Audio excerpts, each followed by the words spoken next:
जी, तो स्टूडेंट आज का जो टॉपिक है वो सॉफ्टवेयर प्रोजेक्ट का स्कोप मैनेजमेंट है कि हम स्कोप मैनेजमेंट जो है हम किस तरह करते हैं और इसमें कौन-कौन से स्टेप्स होते हैं जिनके थ्रू जो है वो हम किसी भी प्रोजेक्ट की स्कोप को हम मैनेज कर रहे होते हैं। तो लेट्स स्टार्ट, पहले हम डिफाइन करते हैं कि सॉफ्टवेयर का जो किसी भी प्रोजेक्ट का स्कोप मैनेजमेंट है क्या? It represents the management of the process required to ensure that project would be completed successfully।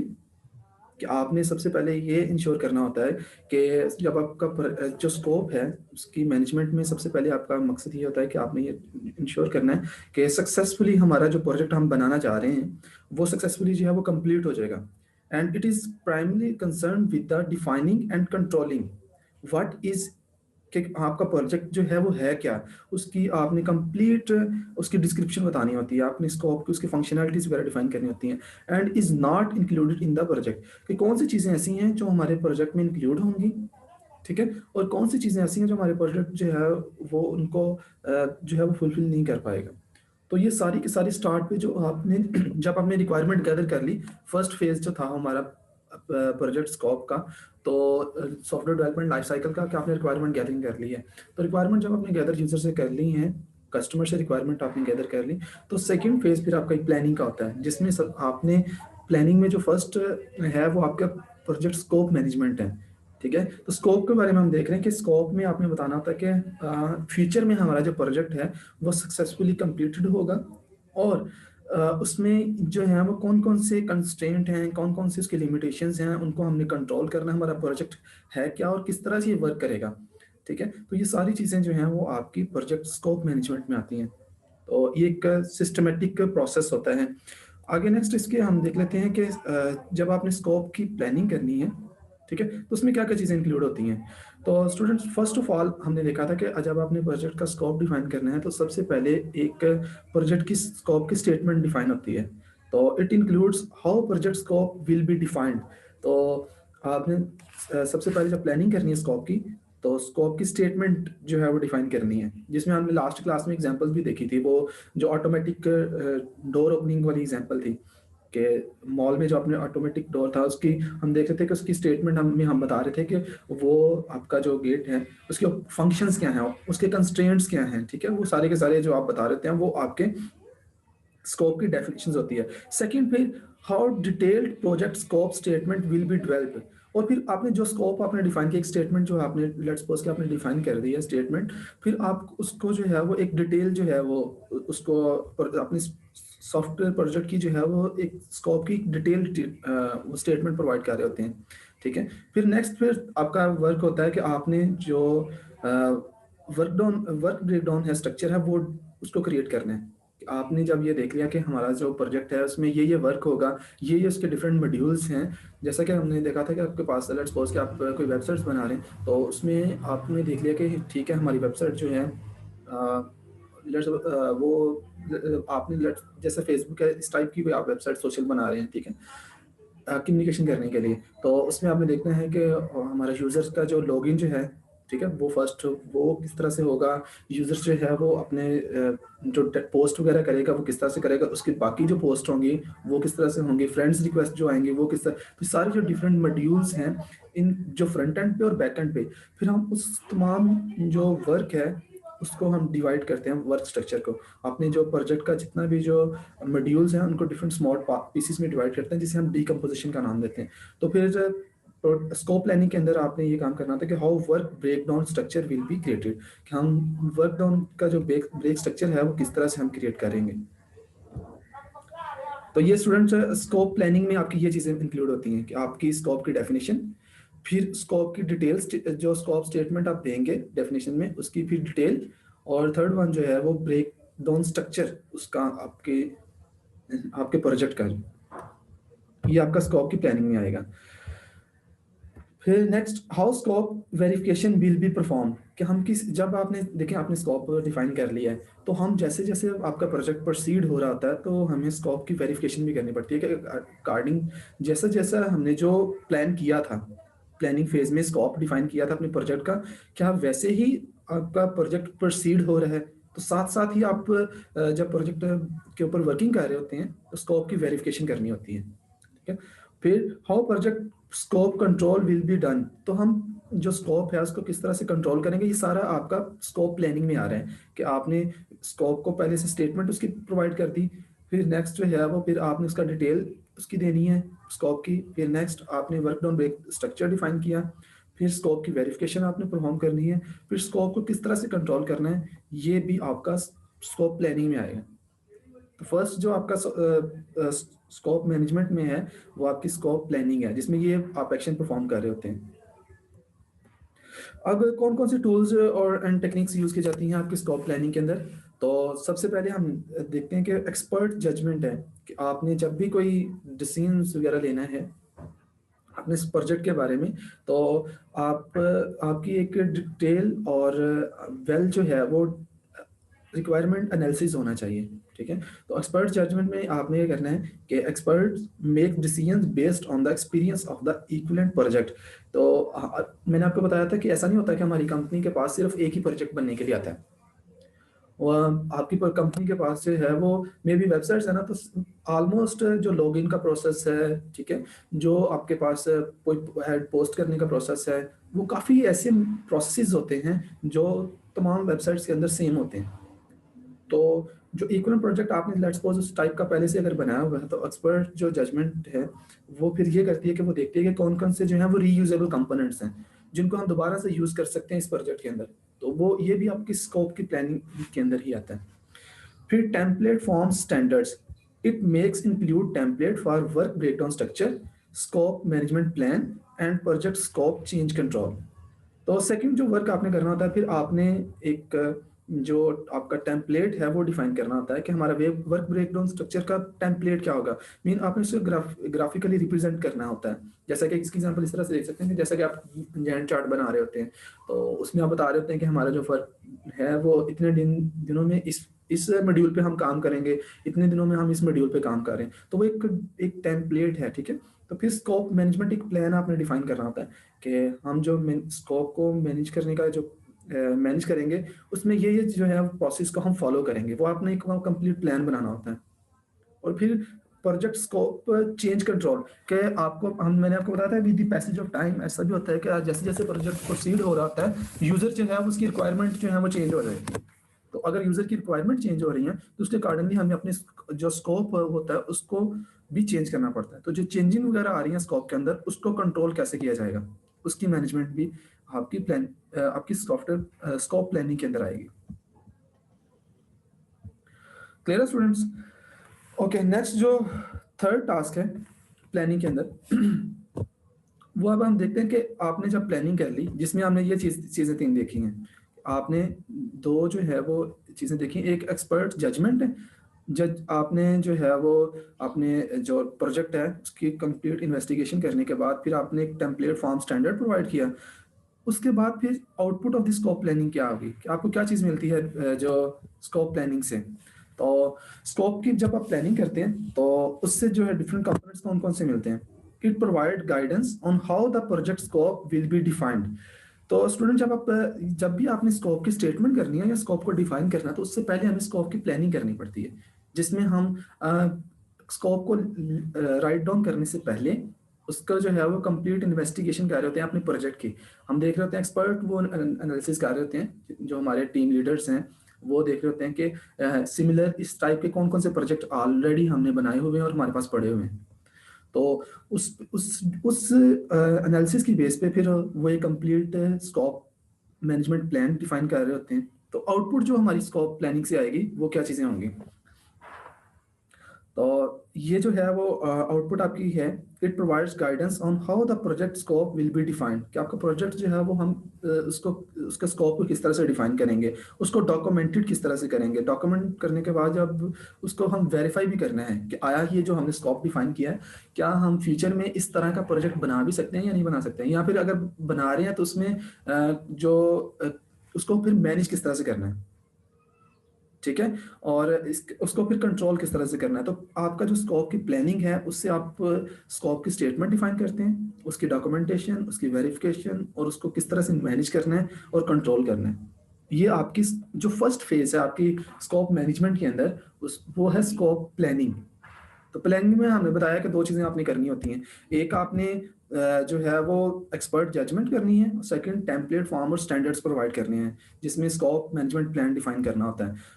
उससे जो आउटपुट आपको मिलेगी वो स्कोप की जो प्रोजेक्ट स्कोप की जो डेफिनिशन है डिफाइन कर सकेंगे आप उसको डॉक्यूमेंट कर सकेंगे, वेरीफाई कर सकेंगे और मैनेज और कंट्रोल कर सकेंगे। अब अगर आपने कोई सॉफ्टवेयर जो है वो उसका स्कोप, उसके स्टेटमेंट को प्रिपेयर करना है, ठीक है? तो उसके लिए आपके पास से जो मेन कंपोनेंट हैं आपकी प्लानिंग इसके सॉफ्टवेयर प्लानिंग के, वो कंपोनेंट कौन से हैं? Process to prepare a project scope statement, आपने एक स्टेटमेंट प्रिपेयर करनी है। Process to create work breakdown structure, यानी कि पहला काम ये होता है कि जब भी आप प्लानिंग कर रहे होते हैं, तो प्लानिंग में आपने फर्स्ट ऑफ ऑल अपने प्रोजेक्ट की स्कोप स्टेटमेंट जो है वो डिफाइन करनी होती है कि हमारा प्रोजेक्ट एक्चुअली है क्या, इसके फंक्शनैलिटी क्या है, इसकी लिमिटेशन और बाउंड्रीज क्या हैं। ये काम हो गया। सेकंड जो है वो फिर आपने वर्क ब्रेकडाउन स्ट्रक्चर जो है वो क्रिएट करना होता है।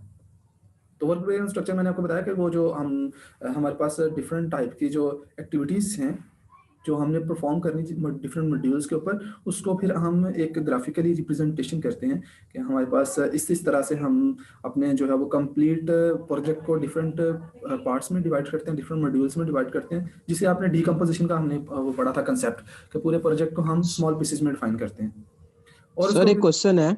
जी जी सर जो लास्ट टाइम आपने पढ़ाया था सॉफ्टवेयर प्रोजेक्ट प्लानिंग, जी सर जी वो और ये जो है प्रोजेक्ट स्कोप मैनेजमेंट, ये डिफरेंट है या सेम है?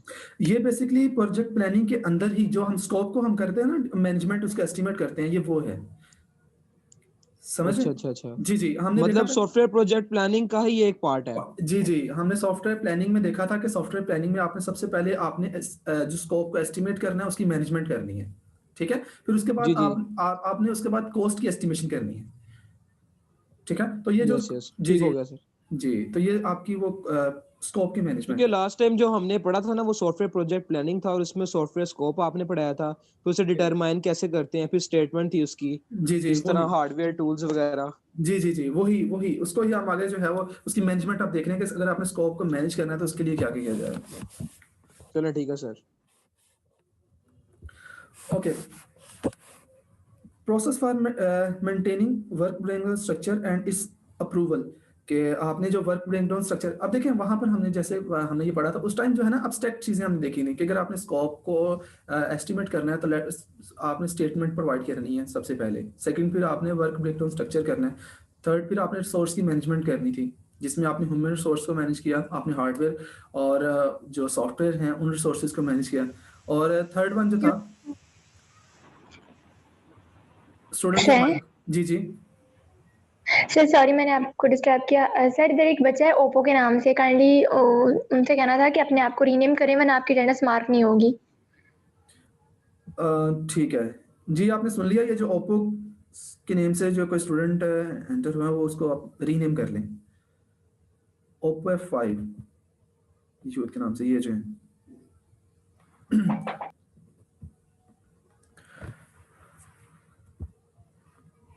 ओके स्टूडेंट, जब आपने वर्क ब्रेकडाउन स्ट्रक्चर क्रिएट किया उसको फिर मेंटेन करना है, मेंटेन करने के बाद आपने प्रोसेस जो उसकी वेरिफिकेशन और जो प्रोजेक्ट के डिफरेंट डिलीवरेबल्स हैं, डिलीवरेबल मैंने आपको बताया था कि ये आपके आपके प्रोजेक्ट के मॉड्यूल्स होते हैं जिनके ऊपर आप डिफरेंट जो मेंबर्स टीम मेंबर्स हैं वो उसके ऊपर वर्क कर रहे होते हैं, और जब वो कंप्लीट हो जाता है तो वो उसको अपने प्रोजेक्ट मैनेजर को वो प्रोवाइड कर देते हैं, उसे हम डिलीवरेबल प्रोजेक्ट का डिलीवरेबल कहते हैं। तो process to control changes in the project scope, तो जो चेंजेस आ रही होती हैं स्कोप के अंदर उसको भी फिर जो कंट्रोल किस तरह से करना है वो भी आपकी, ये बेसिकली आपके कंपोनेंट्स हैं स्कोप प्लानिंग के अंदर, कि प्रोजेक्ट स्टेटमेंट आपने डिफाइन कर ली, वर्क ब्रेकडाउन स्ट्रक्चर आपने क्रिएट कर लिया, फिर आपने जो प्रोजेक्ट डिलीवरेबल्स हैं उसके एक्सपेक्टेशंस और उसकी जो वेरिफिकेशंस हैं उसको आपने इंश्योर किया, फिर जो प्रोजेक्ट स्कोप में चेंजेस आ रही हैं with the passage of time उसको कंट्रोल किस तरह से करना, उन प्रोसेसेस को आपने डिफाइन किया। हम वन बाय वन हम इसको आगे फर्दर जो है प्रोसीड करेंगे कि स्कोप डेफिनेशन क्या होती है, ठीक है, फिर आप वर्क ब्रेकडाउन स्ट्रक्चर जो है वो क्या होता है, हम किस तरह से उसको डेवलप करते हैं, और इसके आगे फर्दर जो डिफरेंट इसके मॉड्यूल इसके वो कंपोनेंट्स उनको हम देख लेते हैं। तो स्टूडेंट्स, स्कोप डेफिनेशन जो है वो हमने देखी थी। अच्छा, स्कोप डेफिनेशन हमने पढ़ी थी, कोई आप में से स्टूडेंट इसको डिफाइन कर सकता है स्कोप डेफिनेशन में हम क्या करते हैं? एनीवन?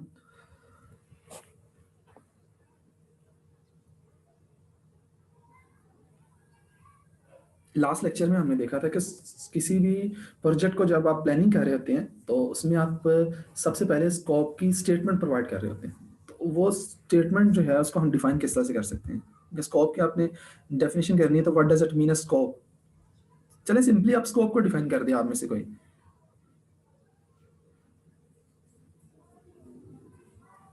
सर ये सॉफ्टवेयर स्कोप को आइडेंटिफाई किया जाता है फंक्शंस बिहेवियर के साथ, परफॉर्मेंस के साथ। कि आपका प्रोजेक्ट जो है वो उसके क्या क्या फंक्शनैलिटीज उसने परफॉर्म करनी है, उसके क्या कंस्ट्रेंट्स हैं, क्या वो इनपुट लेगा, क्या वो आउटपुट किस फॉर्म की कर रहा है। ठीक है, तो इसके अलावा जो है वो आपके फ्यूचर के अंदर वो जो प्रोजेक्ट है, ठीक है, उसकी स्पेशल जो अब देखें आपका जो स्टैक होल्डर्स हैं, ठीक है, उनकी अपनी एक्सपेक्टेशंस होती हैं, एक नीड्स होती हैं कि हमें जो है इस तरह का प्रोजेक्ट रिक्वायर्ड है। लेकिन ओबियसली इस तरह से तो नहीं हो सकता कि आप कोई भी जो आइडियल जो प्रोजेक्ट जो है वो बना रहे हैं कि जिसमें जो है वो कोई कंस्ट्रेंट वगैरह ना हो। तो आपने कुछ एजम्पशंस और कंस्ट्रेंट जो है वो डिफाइन करते हैं डिटेल एनालिसिस के थ्रू।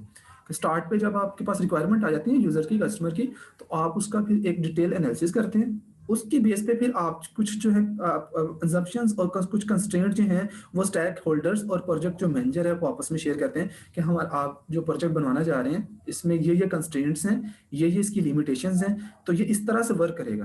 तो वो जो आपकी कोलैबोरेशन होती है जिसमें आप उसको अपने कस्टमर को या जो स्टैक होल्डर्स हैं जो आपके प्रोजेक्ट के, उनको वो आप डिटेल बता रहे होते हैं कि आपकी लिमिटेशंस क्या हैं, आपकी फंक्शनैलिटीज आपकी प्रोजेक्ट की क्या हैं। तो उससे आप बेसिकली डिफाइन कर रहे हैं ये हमारे प्रोजेक्ट का स्कोप है।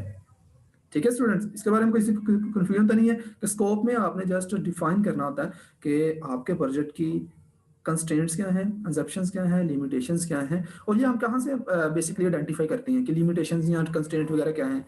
ये डिपेंड करता है आपकी रिक्वायरमेंट्स के ऊपर कि आपका और वो what the project will do, कि आपका प्रोजेक्ट जो है वो फ्यूचर में किस तरह से वर्क करेगा। वो सारी की सारी जो फंक्शनैलिटीज हैं उनकी बेस पे फिर आप अपने स्कोप की जो है वो डिफाइन कर रहे होते हैं। अब अगर आपने स्कोप की डेफिनेशन करनी है तो वो प्रोडक्ट एनालिसिस सबसे पहले आपने करना है। प्रोडक्ट एनालिसिस में आपको पता है कि क्या करना है कि आपने डिटेल अंडरस्टैंडिंग गेट करनी है प्रोडक्ट का जो ब्रेकडाउन स्ट्रक्चर है, सिस्टम एनालिसिस करना है, system engineering, value analysis and functional analysis. Value analysis से मुराद ये है कि आपके पास कौन कौन सी जो है वो इसकी इनपुट और आउटपुट से हैं वो वैल्यूज लेगा आपका प्रोजेक्ट। और फंक्शनैलिटी एनालिसिस से मुराद ये है कि फंक्शंस वो कौन कौन से परफॉर्म कर रहे हैं। ठीक है, जैसे कि मैंने आपको बताया कि अगर आपका कॉलेज का मैनेजमेंट का प्रोजेक्ट है तो ओबियसली वो फंक्शन क्या का परफॉर्म स्टूडेंट को वो मैनेज कर रहा होगा, स्टाफ की जो है वो कंप्लीट उसकी मैनेजमेंट उसके पास होगी। फिर एक जो आपके पास इक्विपमेंट्स हैं, हार्डवेयर वगैरह है आपके पूरे कॉलेज का, सॉफ्टवेयर वगैरह है, उसको वो मैनेज कर रहा होगा कौन कौन सी चीज़ें जो हैं हमारे। तो फर्स्ट जो है जब भी आपने स्कोप की डेफिनेशन करनी है तो प्रोडक्ट का एनालिसिस करना है। Second, alternative identification.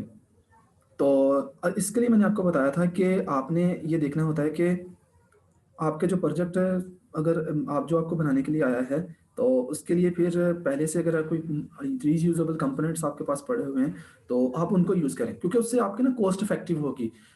उससे आपके टीम मेंबर्स हैं वो वर्क उनके लिए कम होगा, आपको हार्डवेयर सॉफ्टवेयर जो है वो उनके एक्सपेंस कम आएंगे।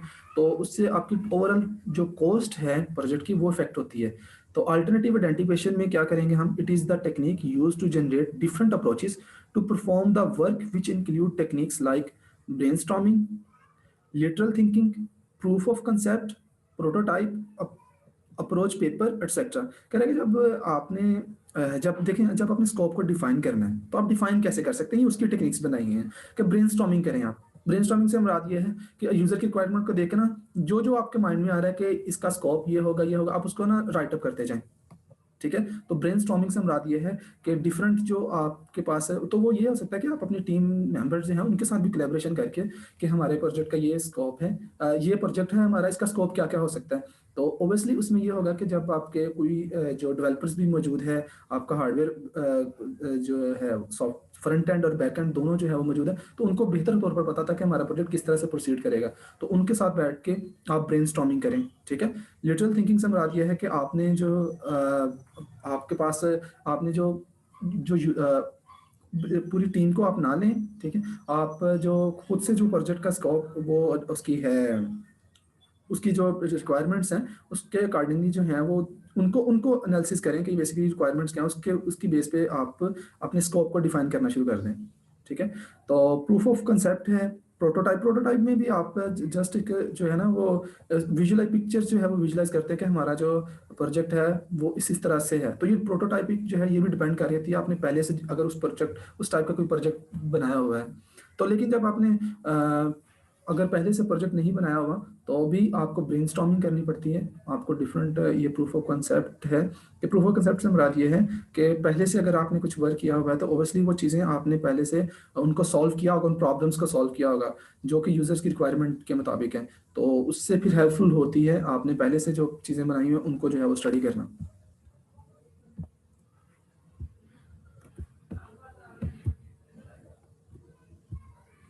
फिर स्टूडेंट एक्सपर्ट जजमेंट है, ये तो आपको पता है कि आपने स्कोप स्टेटमेंट के एक्सपर्ट आपने डिटेल जो है वो बतानी होती है।